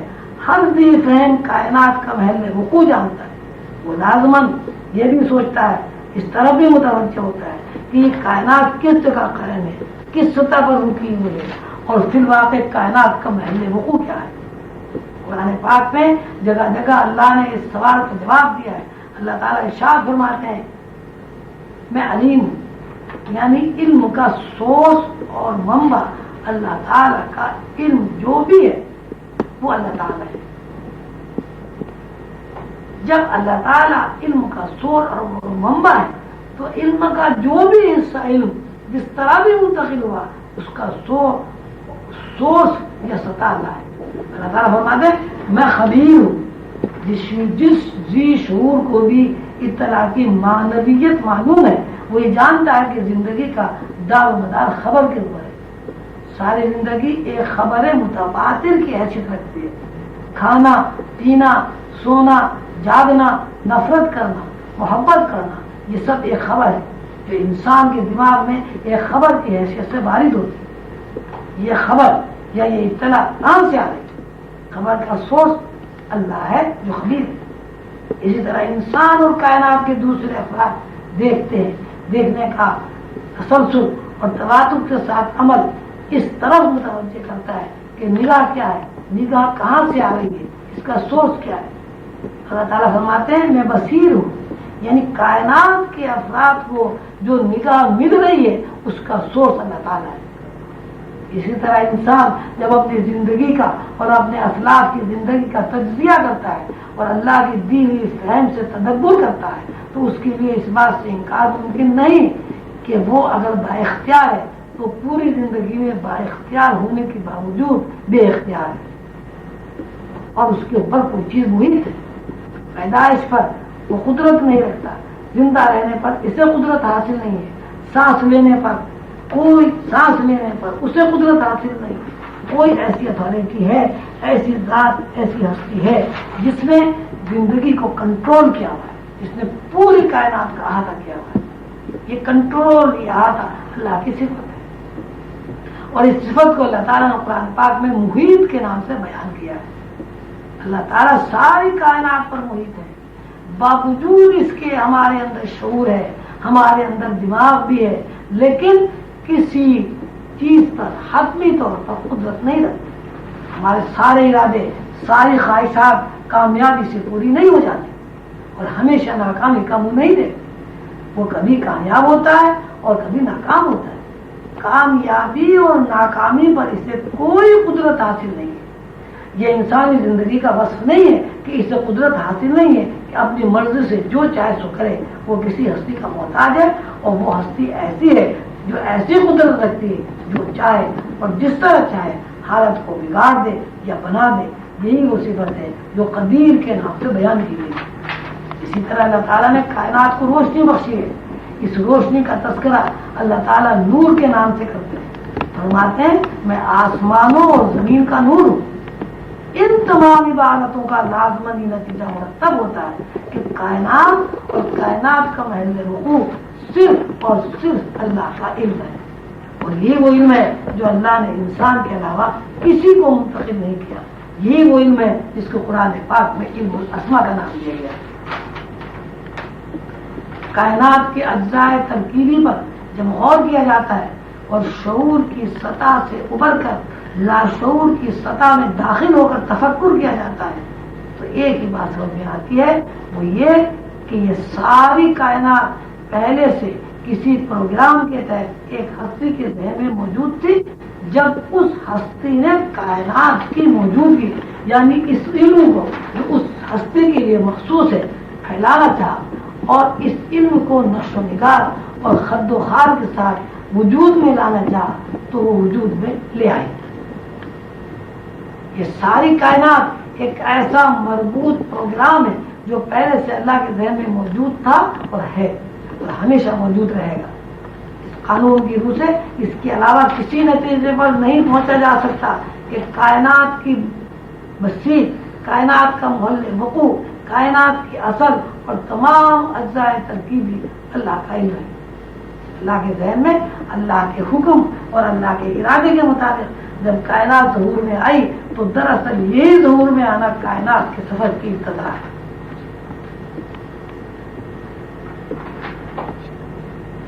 کائنات نے قدم قدم چل کر مختلف رنگ و روپ اختیار کیے۔ پہلی منزل میں کائنات نے یہ ادراک کیا کہ میں ہوں، اس کے علاوہ کائنات کو کچھ علم نہیں تھا کہ میں کیا ہوں، کون ہوں، کیوں ہوں اور مجھے کس نے بنایا ہے۔ یہ کائنات کے سفر کا پہلا قدم ہوا۔ کائنات نے دوسرے قدم پر اپنا ادراک کیا اور اس بات سے آگاہی حاصل کی کہ میں مخلوق ہوں اور میرے بنانے والا ایک اللہ، ایک خالق ہے۔ کائناتی سفر میں تیسرے سفر میں کائنات نے خود کو نوع کے اعتبار سے پہچانا، یعنی ساری کائنات نوعوں میں تقسیم ہو گئی۔ چوتھے قدم پر کائنات نے نوعی حواس کو الگ الگ سمجھا اور ہر نوع اس بات سے واقف ہو گئی کہ میری حیثیت جداگانہ ہے اور ہر نوع کے افراد جداگانہ حیثیت رکھتے ہیں۔ کائنات کے اجزاء کی یہ داخلی ساخت ہے انفرادی حیثیت میں جب دونوں نے اپنا ادراک کر لیا تو اب دوسرے سفر کا آغاز ہوا. پہلا سفر نزولی تھا، اب نیا سفر صعودی شروع ہوا. یعنی کائنات نے پہلے اوپر سے نیچے کی طرف سیڑھیاں طے کی، اور جب کائنات الگ الگ نوعی اعتبار سے انفرادی شکل و صورت میں ظاہر ہو گئی اور ہر فرد نے اپنے وجود کا ادراک کر لیا تو صعودی سفر شروع ہو گیا. اس سفر کا نام خواہ وہ نزولی ہو یا صعودی، دونوں کو ارتقاء کے علاوہ کوئی نام نہیں دیا جا سکتا.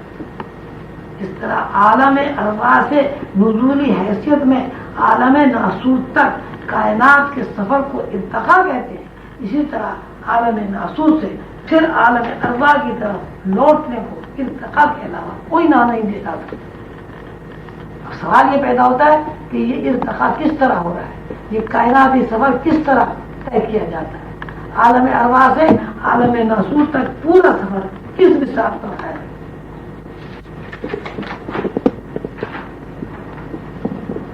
عالم ناسوت سے عالم ارواح تک صعودی حیثیت میں یہ سفر کس بساط پر ہے. ہمیں جانتے ہیں، دیکھتے اور سمجھتے ہیں کہ کائناتی ارتقاء کا تعلق براہ راست حواس سے اور حواس کا تعلق براہ راست خیال سے. خیالات دراصل اطلاع یا انفارمیشن ہے، لیکن ہمیں یہ سمجھنا ضروری ہے کہ خیالات اطلاعات کا ضرور کوئی سورس ہے. جب قانون یہ بات سمجھ لی گئی کہ سفر کا ذریعہ یعنی مخلوقات کی زندگی کے تمام اعمال و حرکات کا ذریعہ روشنی ہے، تو ہم یہ کہنے پر مجبور ہیں کہ ہم روشنی کے ذریعے دیکھتے ہیں، روشنی کے ذریعے سنتے ہیں، روشنی کے ذریعے سمجھتے ہیں، روشنی کے ذریعے چھوتے ہیں. الفاظ دیگر ہمارے تمام حواس روشنی ہے. اگر درمیان میں سے روشنی کو حذف کر دیا جائے تو حواس بھی حذف ہو جائیں گے.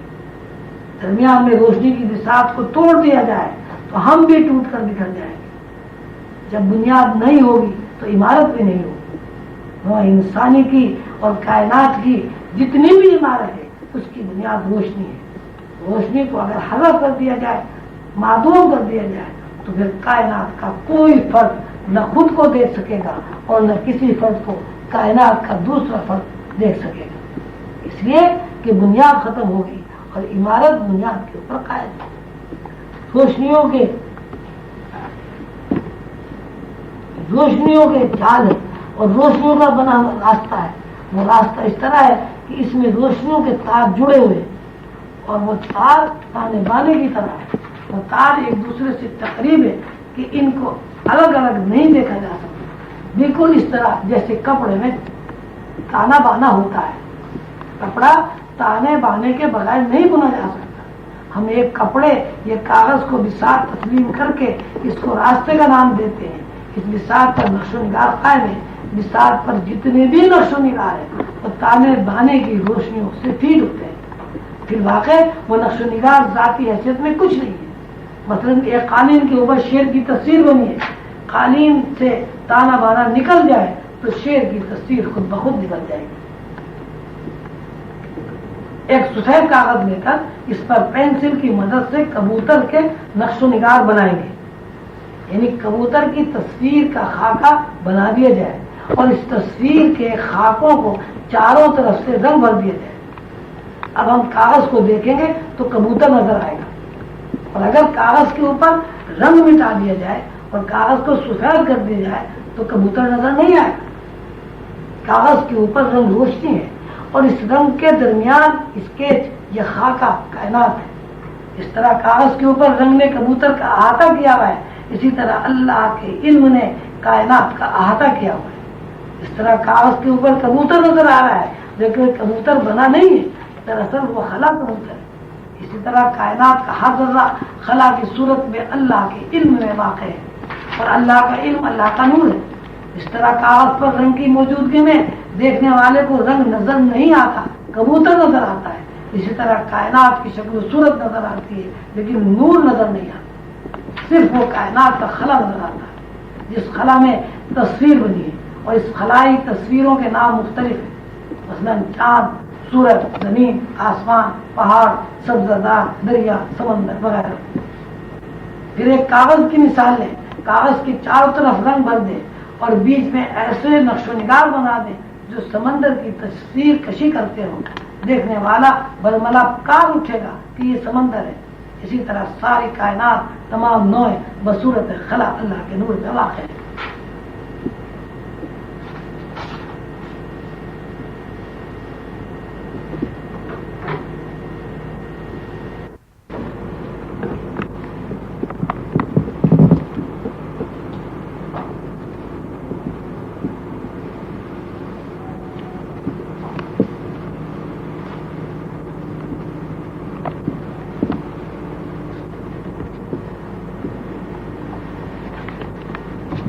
بسم اللہ الرحمن الرحیم۔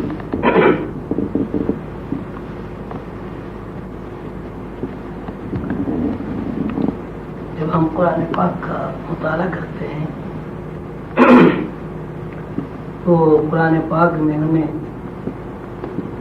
3 یونٹ یا 3 رخ یا 3 پیغامات بطور خاص ملتے ہیں۔ مجموعی طور پر جب قرآن پاک کی تعلیمات پر غور کیا جاتا ہے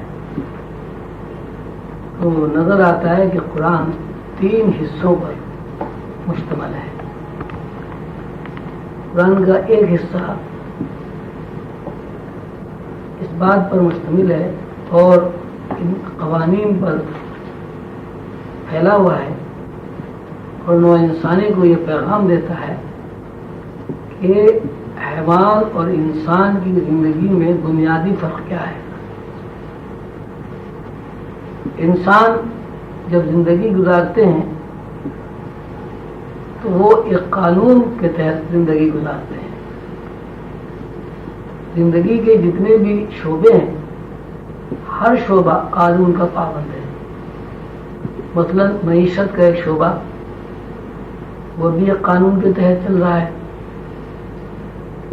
اور ازدواجی زندگی کا ایک شعبہ اس کا بھی ایک قانون ہے، آپس میں رہن سہن اس کا بھی ایک قانون ہے۔ یہی وہ قانون ہے جو انسان کو دوسرے حیوانات سے ممتاز کرتا ہے، اور اس کو مذہب نے شریعت کا نام دیا ہے۔ یہ شعبہ ہمیں بتاتا ہے کہ ہمیں کاروبار کس طرح کرنا چاہیے، حقوق العباد کیا ہیں، ورثے کا قانون کیا ہے، پاکی کیا ہے، ناپاکی کیا ہے، اللہ کے حقوق کیا ہیں، اللہ کے بندوں کے حقوق کیا ہیں۔ اور دوسرا شعبہ جو قرآن میں بڑی وضاحت کے ساتھ بیان ہوا ہے وہ تاریخ ہے۔ اللہ تعالیٰ انبیاء علیہ الصلاۃ والسلام کے ادوار میں جو کچھ ہوا ہے اس کو قصے کے طور پر بیان کر کے یہ بتا رہے ہیں کہ انسانی تاریخ کا عروج و زوال ان کے اعمال کے اوپر ہے۔ جن قوموں نے اچھے اعمال کیے، جن قوموں نے قانون کی پاسداری کی، ان قوموں کو عروج نصیب ہوا، اور جن قوموں نے قانون کی پاسداری نہیں کی، قانون شکنی کی، اللہ اور اللہ کے بتائے ہوئے راستوں پر نہیں چلے، اللہ اور اللہ کے رسول کے پیغامات کو نہیں سنا، اللہ اور اللہ کے رسول کے ساتھ بغاوت کی، وہ قومیں تباہ و برباد کر دی گئی۔ قرآن کا تیسرا حصہ جس کو عربی زبان میں معاد کہا جاتا ہے، معاد سے مراد یہ ہے کہ انسان کی زندگی اور موت کے بارے میں وضاحت کے ساتھ بیان کیا گیا ہے۔ اس معاد میں یہ بات بھی بیان ہوئی ہے کہ انسان کی زندگی اور موت کا دار و مدار ایک ایسی ہستی کے تابع ہے جو ہستی ظاہرہ آنکھوں سے نظر نہیں آتی لیکن وہ موجود ہے، اور وہ ہستی اللہ ہے۔ معاد میں یہ بتایا جاتا ہے کہ کائنات سے پہلے کیا تھا، کائنات ظہور میں آنے کے بعد کس طرح کائنات میں ارتقا ہوا، نزولی اور صعودی کیفیات کیا ہیں، پیدا ہونے سے پہلے آدمی کس عالم میں تھا اور کن مراحل کو طے کر کے پیدا ہوا، زمین پر پیدا ہونے کے بعد آدمی نے ایک زندگی گزاری، وہ زندگی علیین کی ہے یا سجین کی ہے؟ علیین سے مراد انسان نے وہ زندگی گزاری جس کو اللہ اور اللہ کا رسول پسند کرتا ہے، سجین سے مراد انسان نے قانون شکنی کی اور قانون پر، اللہ کے بنائے ہوئے قانون پر عمل درآمد نہیں ہوا، یہ سجین ہے۔ علیین اور سجین کی زندگی گزارنے کے بعد آدمی دوسرے عالم میں جب جاتا ہے تو وہ عالم کیا ہے، یعنی موت کے بعد کا عالم کیا ہے؟ موت کے بعد کا جو عالم ہے اس میں انسان کس طرح زندگی گزارتا ہے؟ کیا وہ زندگی اس عالم ناسوت کی زندگی کی طرح زندگی ہے؟ پھر اس میں عذاب، ثواب، حساب کتاب، فمن يعمل مثقال ذرة خيرا يره ومن يعمل مثقال ذرة شرا يره۔ رسول اللہ صلی اللہ علیہ وسلم کا ارشاد ہے، وہ قرآن پاک میں اللہ تعالیٰ نے فرمایا وما أدراك ما علیین وما أدراك ما سجین، اے پیغمبر صلی اللہ علیہ وسلم آپ کیا سمجھے کہ علیین کیا ہے اور کیا سمجھے کہ سجین کیا ہے؟ یہ ایک لکھی ہوئی کتاب ہے۔ تو یہ جو لکھی ہوئی کتاب ہے اس کا تعلق ماحول سے 1400 سال میں قرآن پاک کی تعلیمات کے اوپر جو کام ہوا، مفسرین نے جو کام کیا اور قرآن کی تشریحات ہوئی، بلا شبہ بہت زیادہ قرآن پاک کے اوپر کام ہوا اور ہر شخص نے اپنی صلاحیت کے مطابق، اپنے علم کے مطابق قرآن کی تشریحات میں حصہ لیا، یہاں تک قرآن کی تعلیمات کو عام کیا گیا کہ قرآن کے اندر جو حروف ہیں وہ تک گن لیے گئے، جو قرآن میں کتنے حروف ہیں، کتنے نقطے ہیں، کتنے زبر ہیں، کتنے زیر ہیں، کمپیوٹرائز بھی قرآن کو کرتی۔ 1400 سال میں بلا شبہ بہت کام ہوا، علمی کام بہت ہوا، لیکن 1400 سال میں یہ بڑی عجیب بات ہے اور المیہ ہے تاریخ کا کہ 1400 سال کے طویل زمانے میں معاد کے اوپر کوئی کام نہیں ہوا،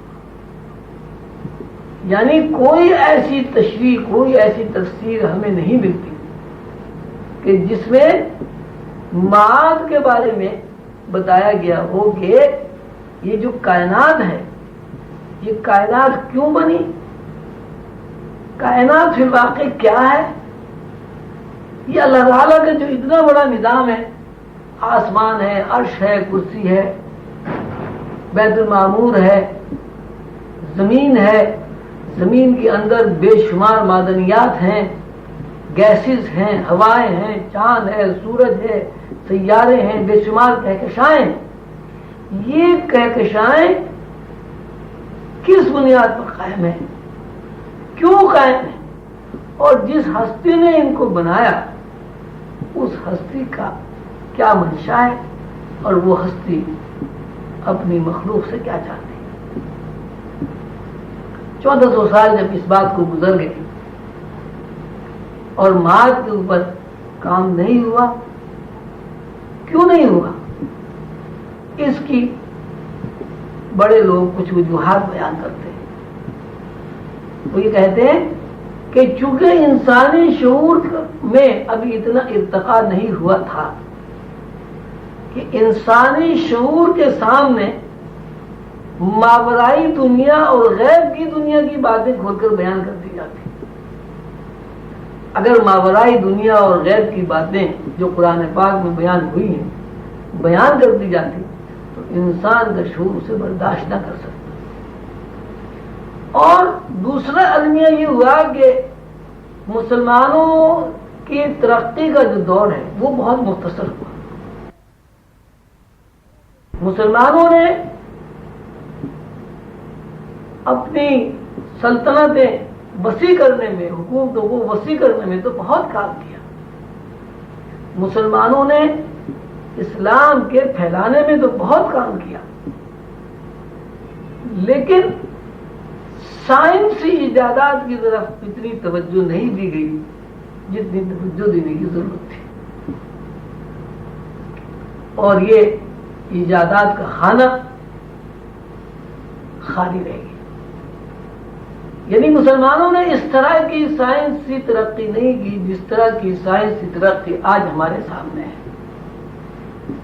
پھر یہ ہوا کہ جیسے جیسے اسلامی سلطنت نے وسعت اختیار کی، اسی مناسبت سے مسلمانوں میں سازشوں کا ایک جال بچھ گیا.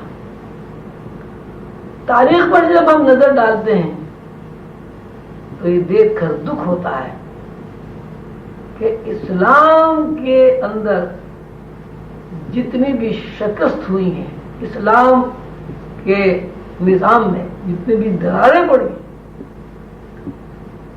ان سب میں مسلمانوں کا ہاتھ ہے. مسلمانوں نے بغاوتیں کی، مسلمانوں نے سازشیں کی، مسلمانوں نے قتل عام کیا. پھر جب مسلمان کمزور ہو گئے تو غیر مسلموں نے مسلمان کو کمزور کرنے کے لیے، مسلمانوں کی حاکمیت کو محکومیت میں بدلنے کے لیے ایسی سازشیں کی کہ مسلمانوں کو ان کو خریدنا شروع کر دیا. اور مسلمان جب حرص و ہوس، دولت کے لالچ اور سب کچھ دنیا کو سمجھنے کے پھیر میں گرفتار ہو گیا تو روز بروز مسلمان جو ہے وہ تنزل یافتہ قوم کی شکل میں ڈھلتا چلا گیا. اور آج ایسا وقت ہے کہ دنیا میں کہا جاتا ہے کہ بحیثیت قوم کے کم ترین اور ذلیل ترین قوم جو ہے مسلمان کو سمجھا جاتا ہے. آج بھی جہاں جہاں مسلمانوں کی حکومتیں ہیں، جہاں جہاں مسلمان حاکم ہیں، جہاں جہاں مسلمانوں کا اقتدار ہے، وہاں یہ نظر آتا ہے کہ آپس کی سازشیں ہیں، آپس میں تفرقے ہیں.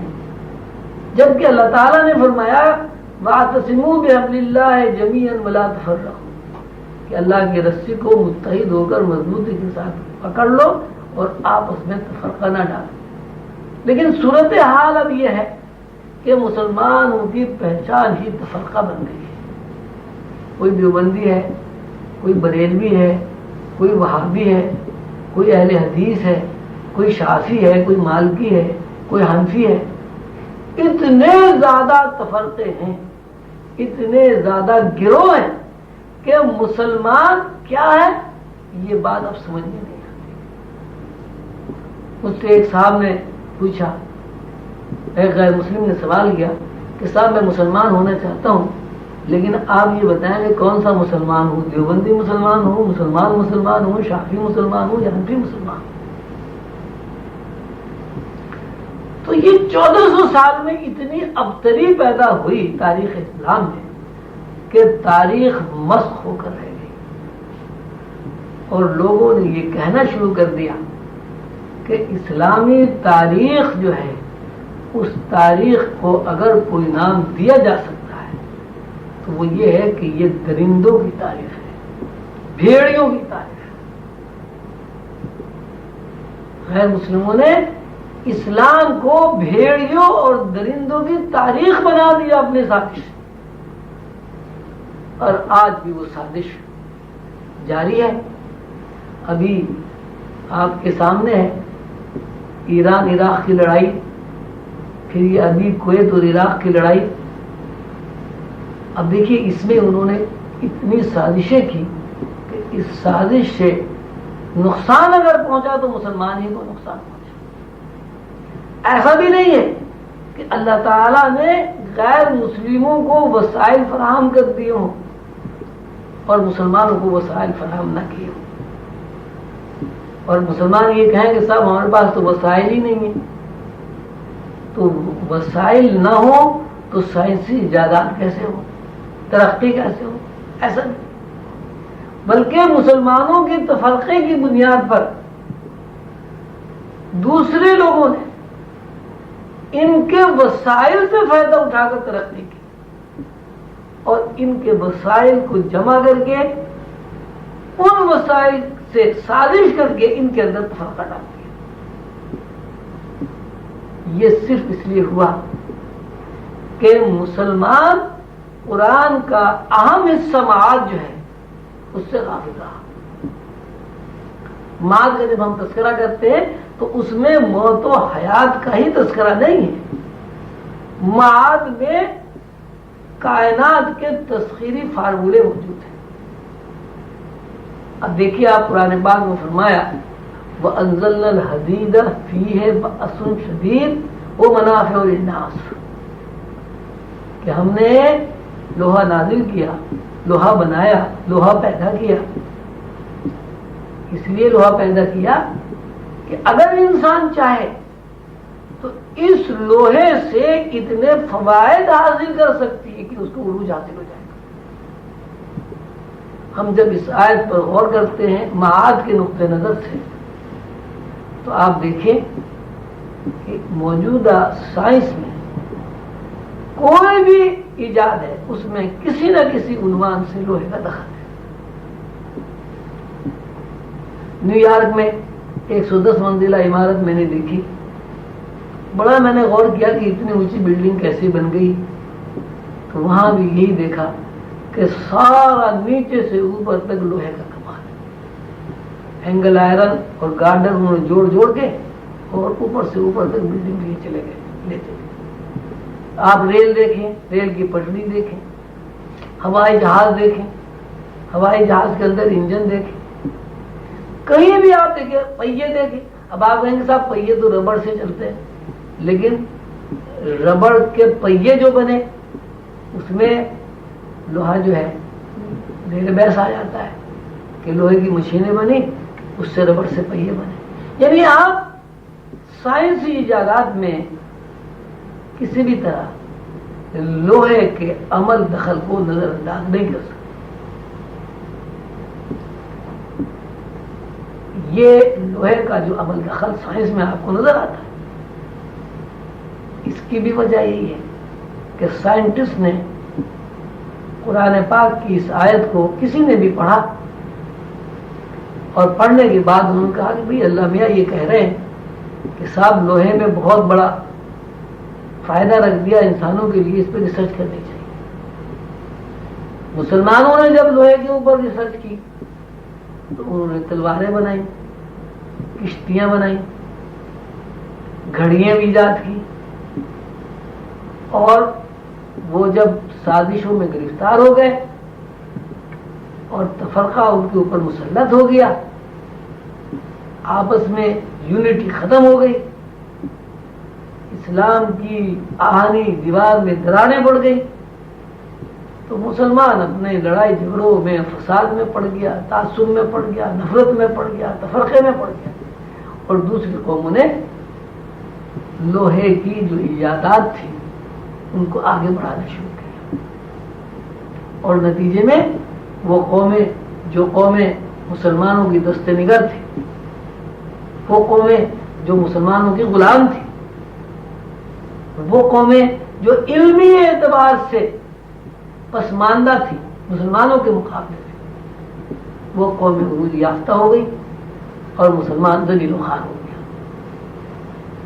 وجہ وہی ہے کہ قرآن کا ایک بڑا حصہ مواد جس میں تسخیر کائنات سے متعلق تمام فارمولے موجود ہیں، جس میں یہ بات بتائی گئی ہے کہ زمین کے اندر کتنی معدنیات ہیں، ان معدنیات سے کس طرح فائدہ اٹھایا جا سکتا ہے۔ قرآن کے جس حصے میں معاد میں یہ بتایا گیا ہے کہ ٹائم لیس ہو سکتا ہے،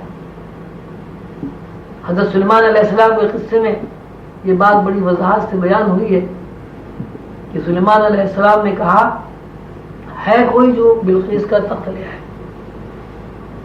دربار میں جنات بھی موجود تھے, انسان بھی موجود تھے. ایک جن نے یہ کہا کہ اس سے پہلے کہ آپ دربار برخاست کریں میں بلقیس کا تخت لے آؤں گا.